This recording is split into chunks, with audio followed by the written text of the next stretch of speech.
Hello and welcome to episode 1 of Second Operator, a podcast dedicated to portable desktop synthesizers and the DAWless music community. I am Shines and I will be your humble host for this show. Some of you might know me from my YouTube channel, which is called Shines TV, where I make tutorials on synthesizers like the OP1 and the Mother 32. And a huge welcome if you're coming over from that community. This is going to be a very different, very new format for me. I've never actually done a podcast or a live stream like this before, so this is going to be interesting. And obviously this is episode 1, so if there's any weird technical glitches, clicks, and pops, please bear with us here. We're going to move things right along. I wanted to kind of explain what I wanted this show to be, my main goal. And that is to give back to this community of musicians, of artists like yourselves. You guys have been so supportive of me and my music for the past few years. And I really wanted to kind of turn things back around to you and help showcase some of the amazing work that you guys are creating. I also want to discuss news of the portable synthesizer world, such as new synthesizer releases. I want to help shed some light on any new things that are happening, any new events going on within the world of DAWless music and portable synthesizers. So that's really my main goal. I think now is actually a really great time to be getting into portable synthesizers and music in general. There's just a lot of new portable electronic devices coming out these days.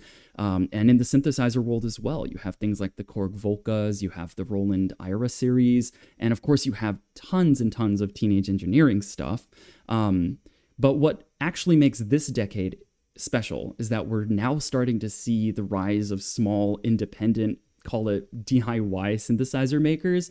And you used to see only DIY stuff in the modular kind of Eurorack space, but now we're going to see it more and more in the world of portable synths, which to me is just so exciting. And it really made me want to start not only a podcast to showcase your work, but also to just talk about some of the stuff that's been happening in this world that we enjoy so much. Recently, we've had synthesizers like the Pluto from Modern Sounds. We've had the Navigator from Blind Monk Instruments. These are all self-contained instruments that are created by you guys, really, in the community here. So it's pretty cool stuff. Anyways, those are the main goals of this podcast. I really just want to shine a light on the portable synthesizer space and, of course, showcase the music you guys are making with these amazing instruments. Today on episode 1, we have a very special guest, the talented modular synthesist Brennan Fowler. We're going to talk about his musical career, we're going to talk about his favorite DAWless gear, and we're going to listen to some of his tracks a little bit later. So with that, I'm going to officially kick things off with my new live stream and podcast right here on Second Operator. First, let's go over some of the latest news.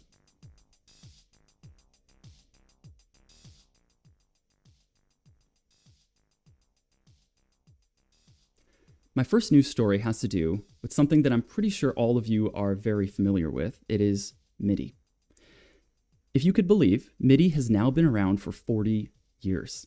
I am pretty shocked that it's this old, but it's pretty cool that it's stuck around for so long. It was first implemented, or first released, I guess, in 1983, and now it's reaching its 40th birthday. And to celebrate that, at the NAMM trade show this year, happening on April 14th, which is, I believe, just in a week or two, they are actually doing a special preview of what is called MIDI 2.0. It's got a new logo. It has the same look, though. It's the same exact 5-pin DIN cable, but it has a lot of new features packed into it. According to MIDI.org, it's going to be backwards compatible with all of your current gear, and it's going to be bidirectional, which to me is kind of awesome. Imagine just having one cable to send information into your synth, but to also send information back out of it, which is so cool. It opens the doors for a lot of expression, a lot more communication happening between instruments, which is, of course, what MIDI is all about. So really excited to see more news on that in the coming weeks. And excited to see some synthesizers and some instruments that actually implement MIDI 2.0. We'll probably see a few more towards the end of this year. I know there's, I think, at least one. I think it's from Roland. There's a MIDI controller out there that has it now, but I can't wait to start seeing more instruments that implement MIDI 2.0. The second news story today has to do with a Japanese instrument company called Suzuki, which I'm pretty sure you guys have all heard of, and an instrument called the Omnichord, which if you're not watching the stream, you can't see a picture of it right now, but it's a really interesting looking instrument. It is kind of like a digital or a synthesizer version of an auto harp, where you click a button and you strum, and it'll then, of course, play or synthesize, in this case, those notes. So you can use it as an accompanying instrument. It's just a really fun looking thing. It's kind of shaped like a tennis racket cover, if you guys have seen that before, but it's got just a bunch of buttons and dials, and it has this nice metal plate on it, which is where you strum your thumb. It's kind of like a touch panel, something like you'd see on a stylophone or a Korg Volca. Very, very cool. So Suzuki is celebrating its 70th anniversary this year. A lot of anniversaries this year. They first released the Omnichord back in 1981. And in 1999, there was another iteration of the Omnichord.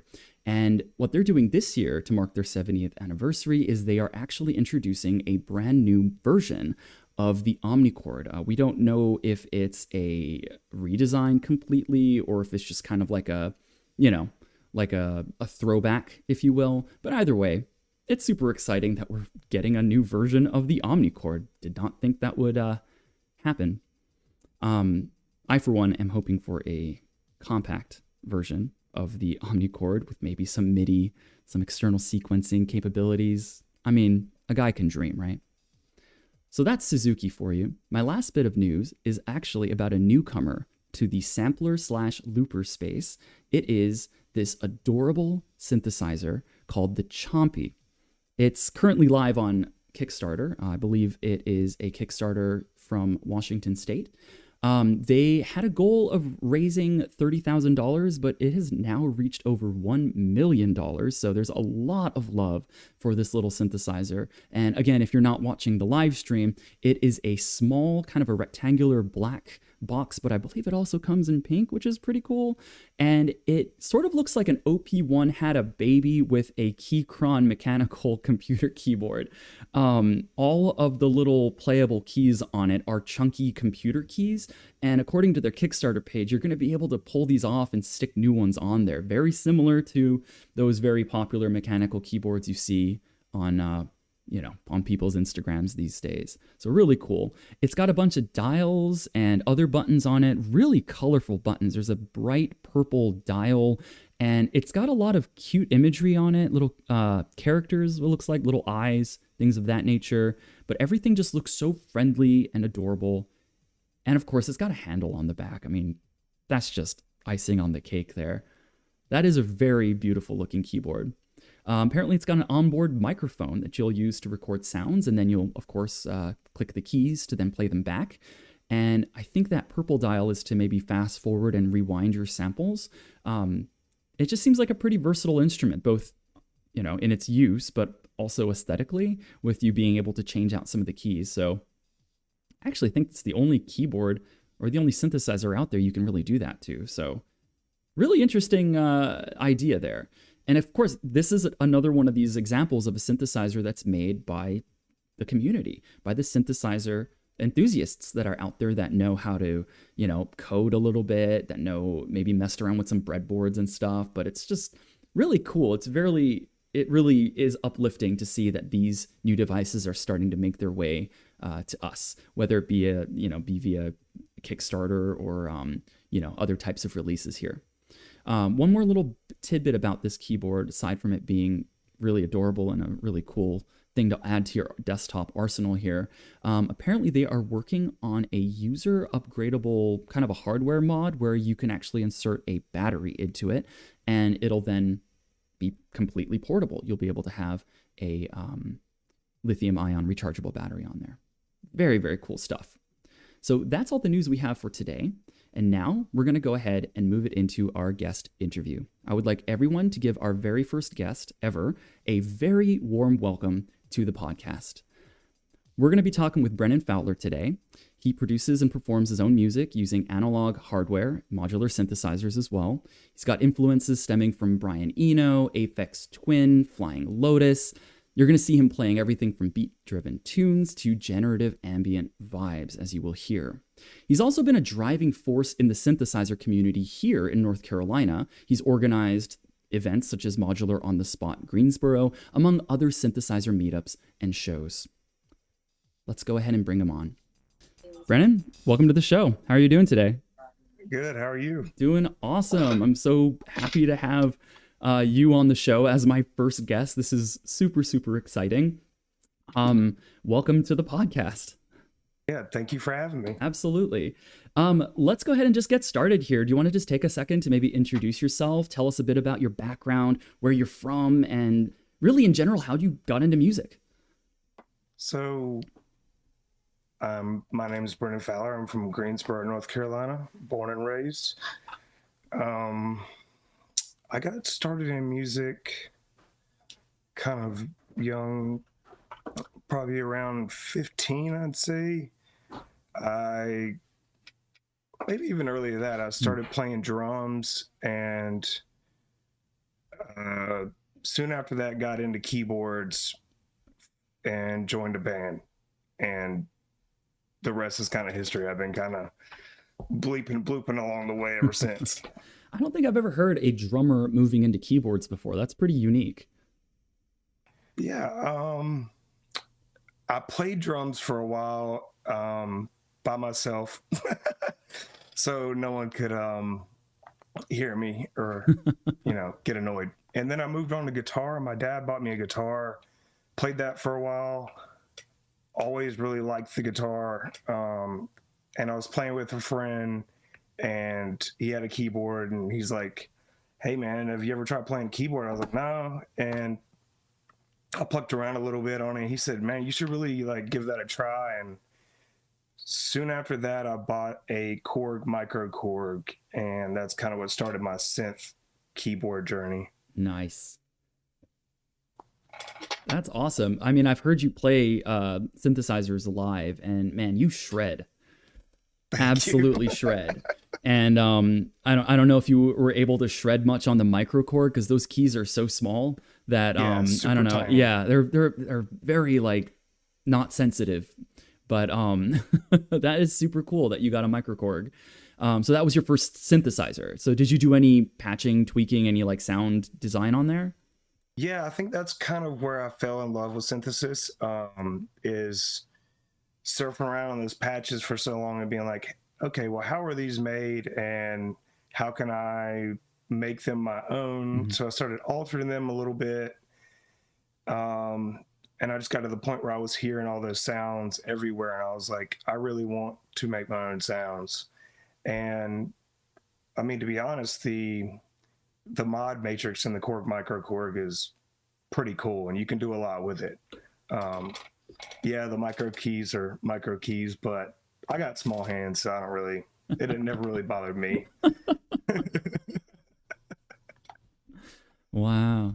Yeah, you're right. That mod matrix is pretty cool. That's that grid thing at the top left, I think, right? Where you can set what dials do what. Right. Yeah. Wow. So you can send modulation through various sources to different things to turn the knobs. And later on, I actually got an MS-2000. And was that your second synthesizer, or was that kind of just the next step from there? I think the next synthesizer I got was another Korg X50. I was just playing piano and Rhodes and pads and stuff like that on. Mm-hmm. And then I bought the Moog. But shortly after that, the micro Korg kept just kind of eating it with the keys. The keys kept breaking, and they weren't doing good on the road, and that had become the band's sound. So we were like, okay, well, we need another way to do this without the microchord, but still have those sounds. So we Wow. found the MS-2000, and it actually has the same sound engine, bigger set of keys, um, and knob per function. So that's kind of that, and the Moog is where I got started, I'd say, in um, really diving in on synthesis. Wow. So you were already touring when you were what, 15, 16? Um, yeah, I'd say I don't even think I was old enough to drive. I definitely wasn't old enough to drink yet, and we were we were playing festivals and touring around and having fun and playing with a lot of good musicians. Whoa. That's crazy. How'd that feel as a youngster to be in spaces with a bunch of, I guess older drunk people? Honestly, it was humbling, and I've always felt grateful for that community. I love that um, so many people here in North Carolina can come together for some really cool music. Nice. So you were mostly doing music stuff here then in North Carolina, North Carolina. Yeah, mostly here in North Carolina. We did Cool. some shows in Virginia. We played a couple festivals out of state, South Carolina, Tennessee, West Virginia. Um, we went to Alabama once, um, a couple states up north, and played some shows, and yeah, toured around. Wow. Do you have any Um, favorite locations that you guys have played in, synthesizer band wise? hmm. The 8x10 in Baltimore was a really cool venue to play. Um, Man, there's been so many good ones. Really, too many good ones to name. Honestly, the Flatiron has really come a far way, and I've been really impressed with the sound in there lately. Right. This is the Flatiron in Greensboro, North Carolina. They've I don't know if they've recently reopened or whatnot, but they've definitely had a major overhaul in their sound and their stage and stuff. But I will say, when I saw you guys there, it seems like you guys brought like lights and you had so many other types of effects and stuff that you played with. Has that always kind of been a thing that you've wanted to do in performance? Have a bunch of lights and effects? Yeah, that's definitely always been our dream. And the with the band I'm playing with now, Ono Casino, that has definitely been the vision from the start, is um, to create a scene and a mood during performance. That's awesome. I'm actually really glad that you've segued over to Ono Casino, because you guys are a amazing band. It's just you and Hunter McBride. Am I saying his name right? Correct. Yeah. Yep. And he shreds on guitar while you shred on the keys. And I kind of wanted to get into a little bit about how you collaborate and how you kind of approach writing, either by yourself or with others. How would you say, you collaborate? I mean, how do you guys work together? So I'd say we both write a bunch of riffs on our own, obviously, and then we bring things together and kind of share with one another, what we like and what we can kind of see becoming a song or a progression. Um, Honestly, hats off to Hunter. He really like has just been churning them out lately, and it's super. Um, it's just super humbling to be able to play with somebody as good as him, and um, to back him up, so to speak. So, um, Well, dude, and you are also, right there with him, man. I mean, you are absolutely killing it out there. yeah, and I think that's what's beautiful about what we're doing right now is we both have a voice in what we're doing, and um, it's a beautiful thing to be able to share that with people. Wow. When you guys are sharing riffs and stuff, as you were saying, um, How do you do that? Do you put them down on sequencers? What kind of stuff are you using to share your ideas? Okay, yeah. So with Casino, when we first started, we were kind of using the Digitact a lot as Nice. our main kind of brain. We quickly switched over to the um, Machine Plus by Native Instruments, because we could do a lot more samples. It sounded a lot better, and we could do a lot more with it. Um, Ever since we've got that, it's really taken our song arrangement and creation to the next level. As far as him sampling what I may be playing, we may use that later on, or him just bringing up a riff and us making a sequence on the fly. Um, it really is a beast of a machine. Wow. Yeah, actually, I'm not too familiar with the Machine Plus. From what I know, it is a standalone, sort of a It is beat standalone. sequencing. Yeah. So does it work in loops, kind of like similar to something like Ableton does, where you're looping MIDI sequences? Is that kind of how it works? Yeah, so you could do that. There's samples, you can loop samples. Um, we also send out MIDI from the machine to our external hardware like synthesizers and drum machines, stuff like that. Right. You guys had like 90 synthesizers on stage with you. It was like stepping into, Valhalla. It was so cool. You had everything. You had Moogs, you had the Korgs with you. I think you had like the Korg Prologue as well. So all of that Yep. stuff was being sequenced through the Machine Plus. Yeah, so all of that was being directly sequenced from the Machine Plus. How does the MIDI And work? Do you have like a MIDI splitter or something that you're using? we do have one MIDI box that we're using right now as Hmm. a splitter and through. Um, it also has a few uh, USB MIDIs as well. Nice. So we're using those. We're using all the MIDI it's got. Wow. Yeah. I mean, you guys, there were a lot of cables on that stage with you guys too. Yeah. Wow. Were your It's lights hooked up to that by any way or? not yet. Hmm. Right now our light guy and us are trying to figure out a way to the best way we want to do that to get the resolution that we're kind of looking for, but that is to come. That is super cool. I can't wait to see your future shows with all the lights and stuff synchronized. It's going to be so cool. Oh If I yeah. could maybe bring it back to you as a solo artist, you seem to have a ton of gear behind you. What kinds of stuff do you work on, while you're solo? What kind of gear would you say you really click with and use when you're by yourself? Um, I'd say the stuff that I click with most are probably groove boxes and things that resemble groove boxes.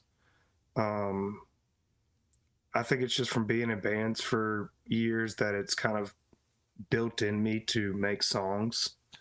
Um, I, I'd say the Digitact is probably the one I use the most. I used the Novation Circuit for a while. Nice. Even when I'm building a modular system, I kind of tend to just make a groove box out of it.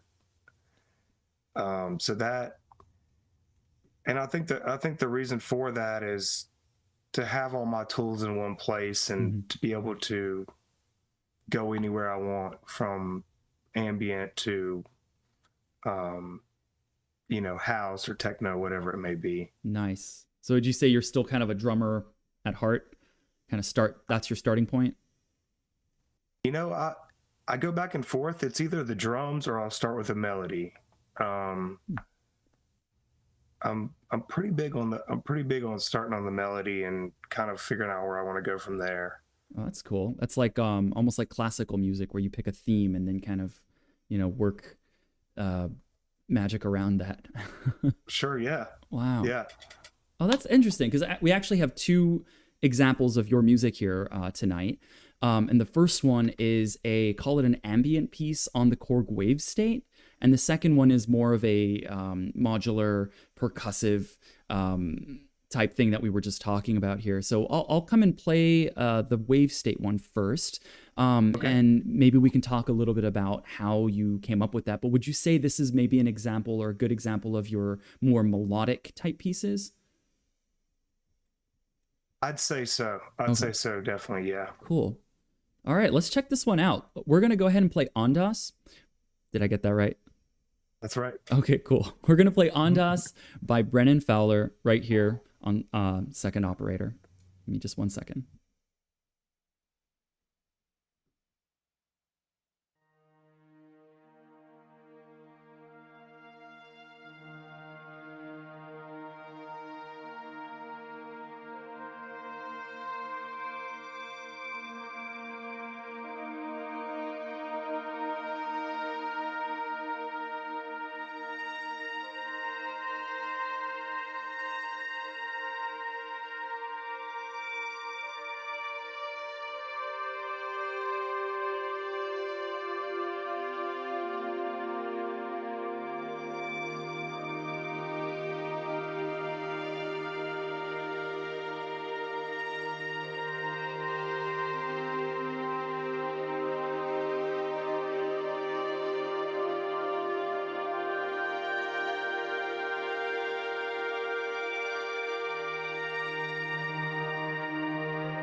Well, we're back. I guess it kind of glitched out and stopped playing, or maybe I clicked on something wrong. And well, anyways, sorry about that. Bear with me here. It's our very first episode of this podcast, and it's on live. So every mistake that I make here is recorded forever and ever in the history of this show. So it'll get better as it goes on. But sorry about that. We only heard about maybe a minute or two of Ondas, and it was absolutely beautiful what I heard. I really like your sort of your, what do you call it, your double exposure film as well. You have some waves in the background, then you have the chord wave state there as you're kind of patching and tweaking. Was Yeah. that a sequence that you kind of built upon there, and did you have effects running? How did you build this piece? Actually, this is actually, if I remember correctly, this is four random arpeggiators, um, and four different samples. So there's four layers on the chord wave state. And I chose some kind of orchestral string kind of like samples, if I Mm-hmm. remember Mm-hmm. correctly, and played some chords and let the arpeggiator kind of do its thing on random, and a lot of effects, a lot of reverb and delay, tape delay, and chords. The new chord stuff has got some really good DSP effects. I mean, So really that good. all of that was within the wave state. All of that, just there was no external effects. Correct. That was all in the wave state. That one was. Whoa, that is super cool. Yeah, I think it's a real powerhouse. I mean, Mm-hmm. it's a little menu divey, it's a little button clicky, but Mm-hmm. I think at the end of the day, it can yield some cool results that just by itself. Yeah. Um, it can do a lot more in ambient too. It's got drums and stuff like that you could sequence. I Wow. wasn't even tapping into the sequencer on that video. That was just The all arpeggiators, arpeggio. yeah. Yeah. Wow. See, I've got the mini log, which is sort of Oh their yeah. like analog, poly synth that they have, and that's got some pretty cool DSP effects in it as well. Um, Yeah. but how does the can you tell me a little bit more about the wave state and kind of how it generates those tones? So as far as I know, you can choose. It's basically sample based. Um, they have a bunch of different filters to choose from, a bunch of different effects. Um, for four layers, and then you also have a vector joystick, so you can kind of go between those layers on a joystick and an XY axis. Wow. Not only does it have the 4 layers, but you also have 8 macro knobs, if I can remember correctly. Wow. So you can modulate that stuff as well. My gosh.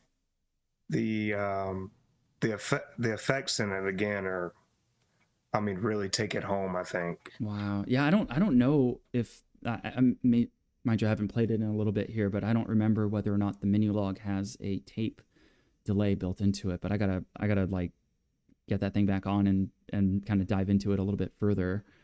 Yeah. That's crazy. Also, I think we just became the very first podcast to say vector joystick. So I think that's like, we need like a stamp or a sticker or something with that. You also said macro knobs. I don't know, like this might be a first. Yeah, more macro knobs and more vector joysticks. Vector joysticks. We got it. I need that on a t-shirt, man. That's awesome. Wow, that's cool. Like when I got so many questions about the wave state here. I mean, when did you decide to get, and why did you decide to get a Korg wave state? Actually, I had been looking out for one for a while, and I saw that their price went up, and I just kept searching, and somebody at a local like secondhand store had it, and I mean, I got a really good deal on it. They were just, they didn't want anything to do with it. They were like, please, like, take this from us. That is like, that's the holy grail that I think all of us synthesizer enthusiasts are after. Yeah. Wow. Like gosh, I have dreams where like I go to some estate sale or like a yard sale or something, and they're like, yeah, I got this like thing called a Moog or a Moog. Like, I have no idea what it is. Can you just like take it? You know what I mean? Like, right. Wow. I think a lot of us have that dream of just dreaming about that. That's such a cool story. I'm glad that the wave state has come into your life in the way that it did. Me too. Yeah. Me too. Wow. Well, shifting on to some of your modular stuff, I'm noticing a gigantic modular setup behind you there. Can you talk a little bit about how you got into modular and sort of how you feel about making music in this particular way? Sure, yeah. I got into modular, man, I want to say it's been almost 10 years now when I started, maybe even earlier than that I heard about it. Mm-hmm.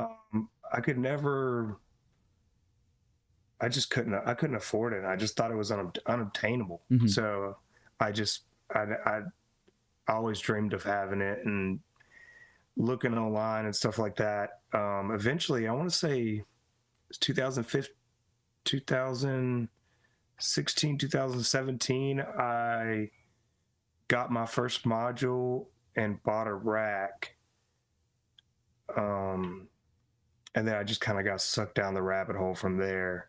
I'd used some software stuff like kind of like the modular kind of stuff in Reason, of course Ableton, and a little bit of Reactor and stuff like that. But I only had a couple of times actually like play with a physical modular. So that was definitely a big dream of mine that came true. Wow. I think the modulars is so awesome because not only is it so dynamic, but the depth of the instrument. Like I was kind of saying earlier, you can make a groove box out of it. Mm-hmm. You could make kind of an ambient canvas palette. You could make a techno system, whatever kind of music you do or whatever kind of instrument you can dream, you could build it in modular. And there was a bunch of options and a bunch of ways to go. Mm-hmm. And I saw Eurorack getting more popular, and as it got more popular, I was like, let me dive into this and dip my toe in a little bit. What they tell you and what you should definitely heed as advice is once you dip your toe in, you're going to fall down that rabbit hole. I think that's really good advice. I think a lot of our listeners are either, you know, thinking about getting into some kind of synthesizers, or, you know, they want to make music in some way that's a little bit different. So I think that's some pretty solid advice. You're going to get sucked right into it. And I think I can say the same about little desktop synthesizers as well. Once you start learning about what each of these things can do, the versatility of, you know, one instrument doing like 30 different things, it really does become kind of addictive after a while. Yeah, it does. Yeah. So you're pretty deep in the rabbit hole at this point. I mean, as I can see, you have a very beautiful setup behind you. Yeah, I've gotten pretty deep. I think deep enough to say you know, I know my way around my system. It's hard to know what they all do, but it's really cool to learn about them. Wow. If someone was, you know, just getting into, I actually have not gotten into modular yet. I'm still kind of on the dipping the toe kind of phase right now. But let's just say if someone was getting into modular for the very first time and knowing what you know now, what would you say is like a good setup, or what a good module maybe would be for someone just starting out? Sure. Well, I mean, as you know, the Mother 32 is, you know, and stuff like that is always great. If you just kind of want to figure out if that's something you'd be kind of into and experiment with, those are always great. Like a semi-modular, kind of like an all-in-one synthesizer. Yeah, like the Make Noise O-Coast is a really good one too. Oh yeah, that one's really, really cool. That one's crazy, isn't it? Yeah. Or the Zero Coast, whatever. Zero Coast. No Coast, I think. No Coast, yeah. Okay, yeah.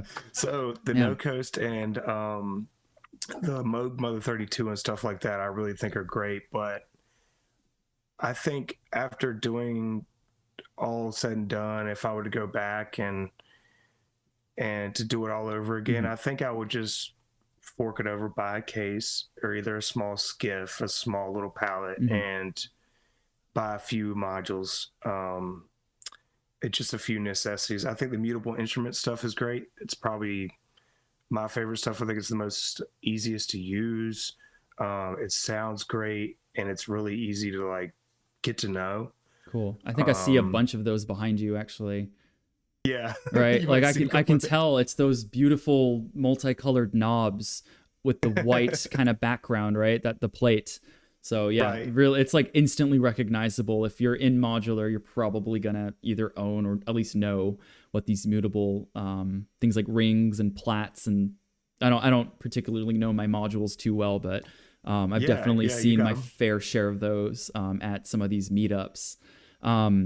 Which actually, this is probably a good segue to that. Can you tell me how Modular on the Spot Greensboro started? Sure, yeah. So that started in 2017, I believe. We started it here in Greensboro.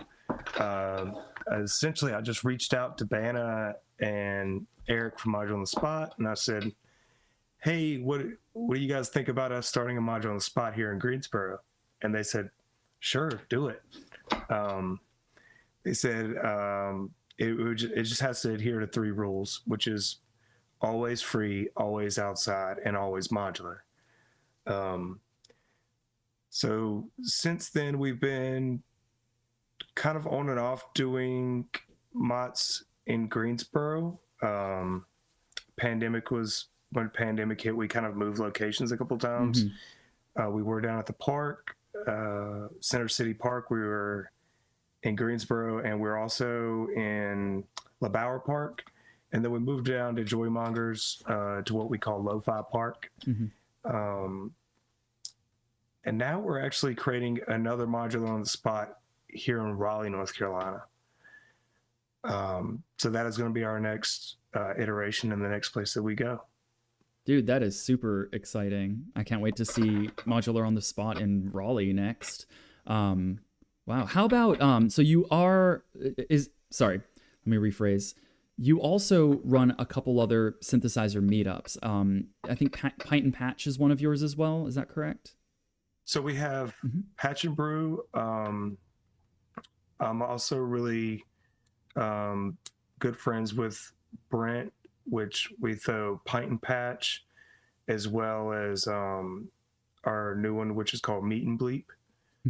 Um, so keep a lookout for Patch and Brew and Pint and Patch to come back, and we have our first Meet and Bleep May 5th. That's right, just in 1 month, and that's Yep. in Raleigh at the Mecca restaurant, I think, right? Yep, that's Raleigh. Oh, that's going to be super exciting. And I think you'll be playing, and I will, yeah. yeah, you'll be playing, I'll be playing, Yeah, and yeah. We're going to get the whole community together. Yeah, it's going to be a really good one. Yeah. So what kind of got you into the mode of creating this sort of event for the community? How did that kind of come around? Going to other places and seeing the community, and when Moog Fest used to come around and being a part of that, I really just missed that so much. In the last Moog Fest, the year of the last Moog Fest was the first year, or no, I'm sorry, the second time we did Patch and Brew. So after that, I really just wanted to keep on building the community. And I really just, I feel like it's really been growing beyond expectations ever since, between Module on the Spot, Patch and Brew, and now our other events as well. Wow, that is awesome. Any community that is seeing growth like that, I think, is super duper awesome. Where do you see it growing or going in the next few years? I definitely see this community becoming very large and growing fast. I think it's really always been North Carolina, and I think we've always had a big sense of community here. It's just finding a place to get everybody together. I feel you on that. Wow. I really think we're gonna be put on the map for sure. I love what we're doing here for Module on the Spot, like our other events. There's also Module on the Spot Asheville still happening. Our good friends in Scientology in Charlotte are throwing a lot of synthesizer meets. That's Scientology, as in sine waves, and not the sine waves, the weird cult. Yeah. That's right. Yeah, those guys are doing all sorts of stuff. Yeah, it is actually incredible how many synthesizer type things exist here in North Carolina. It's really cool. I mean, for the folks listening to this podcast that are, maybe overseas or maybe thinking about, visiting the States at some point, definitely keep us in mind. There's a lot of really, really awesome people like Brennan here in the community that, bring your synthesizers if they're small enough, and, come out and play. It's just a lot of fun, and it's just so cool to see this thing grow even bigger now. Do you think eventually we'll throw some festivals and maybe some bigger kind of music shows? I think so. I think definitely. There's a lot of cool stuff in the works, and I can say for sure that's going to definitely happen. That is super exciting. Speaking of which, as we kind of wrap things up in our interview, do you have any upcoming shows or releases or anything you'd like to plug while you're on air? Sure. Yeah. So as far as releases go, I'm currently editing a few videos, so that should be coming out soon, and the releases will follow for that. A couple other album like releases to come soon. As far as shows go, on April 20th, me and Hunter will be playing in Ono Casino, opening up for Ghostland Observatory, April 20th at Ziggy's in High Point. The next night, we'll be playing a festival called the Hootenanny, and then I believe the night after we might have a show too. The following week, I believe, the 29th, I'll be representing Patch and Brew and Module on the Spot at the Wake Forest STEM event for kids, and we'll have tables set up with synthesizers, modular gear, drum machines, toys, dual use boxes, everything for the kids to play with and Whoa. to learn about synthesis. Oh, that's super And cool. I'm really jealous of those students. yeah, I'm really happy to be working with the kids again, and I just every chance we get to work with them is awesome. Wow. Well, And I cool. think the next week after that is the meet and bleed, which Wow. is a performance. We'll have performances and stuff like that, but also it's just come hang out with us, meet and talk with us, and yeah, come and bleep with us. Nice. Man, you are busy. Gotta say, I got like one thing happening now, and that's it, you know. But wow, you are definitely, you are killing it. Well, thank you, man. We're definitely going to have you on for more. I know that. I remember our last show; it was incredible watching you play, and we're definitely going to have to make that happen again. Well, thank you so much. I will happily show up with my tiny synthesizers to play there. All right, we're gonna move on to your modular track here. It's called Kin. And yeah, just want to say thanks again for being on the show, Brennan. And at the very end, I'll kind of give a little bit of more explanation as how you guys can follow Brennan later on here on YouTube as well as on Instagram. Yeah, thanks so much for joining us, Brennan. Thank you so much for having me. All right, let's move on to Brennan's track called Kin.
You are listening to Brennan Fowler's piece called Kin, a modular piece which he tells me all the percussion is done with one mutable module, which is pretty awesome.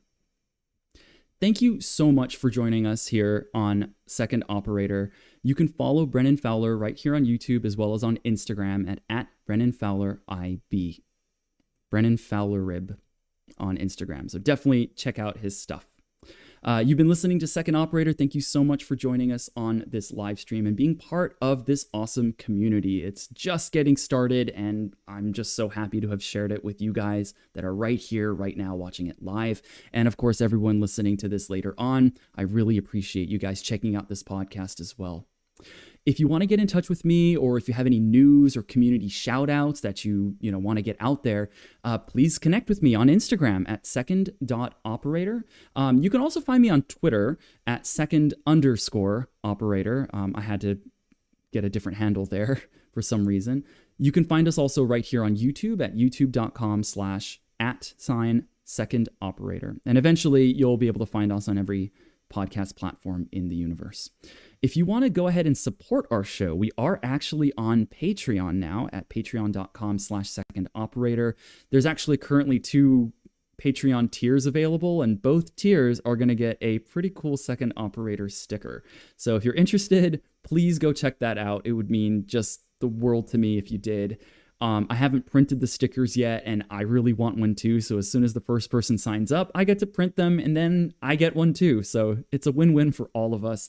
But you also get to support a show that's going to be putting you guys in the spotlight as DAWless and portable synthesizer musicians. So it's an amazing opportunity for me to showcase you guys on the show. Next week, we're going to be interviewing Ainsworth the musician, who is a OP1 Korg Volca desktop synthesizer artist out of Toronto. So really cool stuff happening next time on Second Operator. Please keep an eye on my Instagram page. You can subscribe to this channel on YouTube, and we will let you know exactly when that stream will be. It might not be Tuesday, it could be Wednesday, but we will let you know then. A huge thank you to everyone for joining here tonight. We will catch you in the next one.